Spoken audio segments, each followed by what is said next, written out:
Hello everyone. I'm here today to talk about the continuously growing problem of student debt. But first I want to tell the story of the Mason family.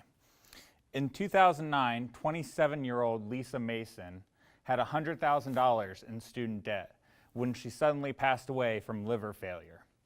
Overnight, suddenly her parents found themselves haunted not just by the death of their child, but also by an overburdening debt that they had co-signed for but could not afford. Over the next several years, that debt ballooned to over $200,000 as they were unable to make payments on it. Eventually, they were just completely overwhelmed by being hounded by debt collectors, constantly reminded day in and day out of the death of their daughter by these debt collectors. It's the worst possible way to be reminded of your past child.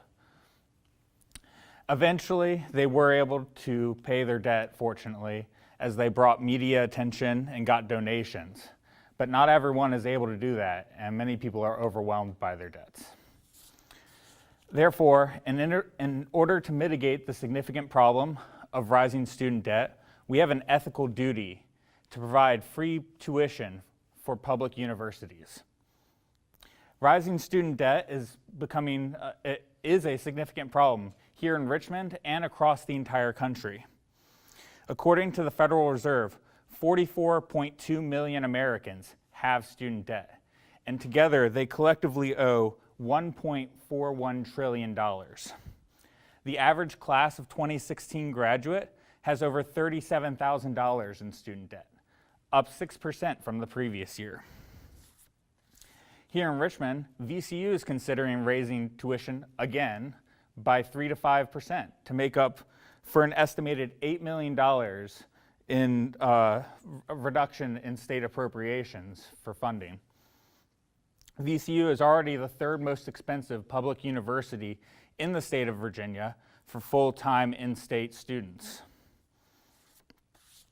According to Brian Watson, a colonel in the United States Air Force Judge Advocate General's Corps, because of high levels of indebtedness, many borrowers are delaying or even entirely declining to participate in major life and economic decisions, such as getting married, having children, buying a house, or even starting a small business until they've become more financially secure.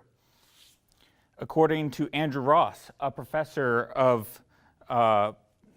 at New York University, suffering the consequences of debt and default in private is harrowing, leading to depression, divorce, and even suicide in ever-increasing numbers.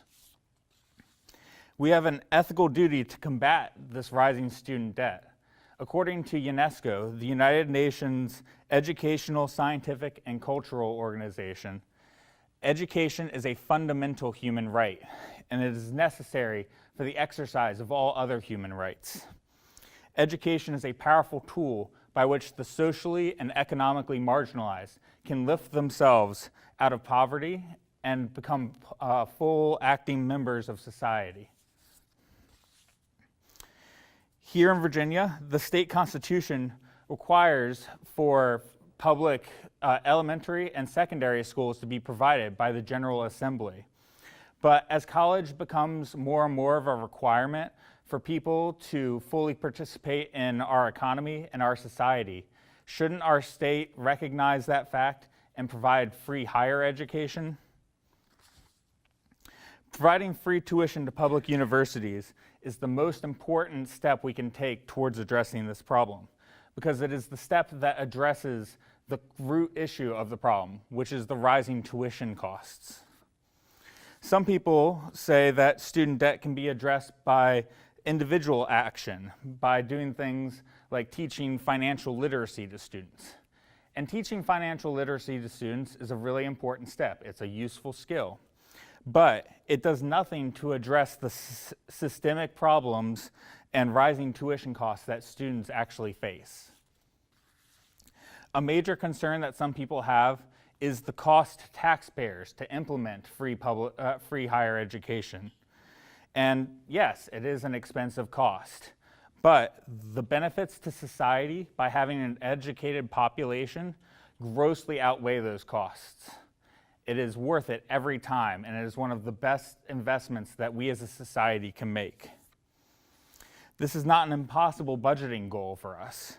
Last month, New York became the first state in the country to provide free education to families that make $100,000 or less. Additionally, some countries like Germany have been providing free higher education for years now. Overall, this is a solution that can work, and it will help millions of Americans. Thus, in order to mitigate the significant problem of rising student debt, we have an ethical duty to provide free tuition for public universities. Thank you.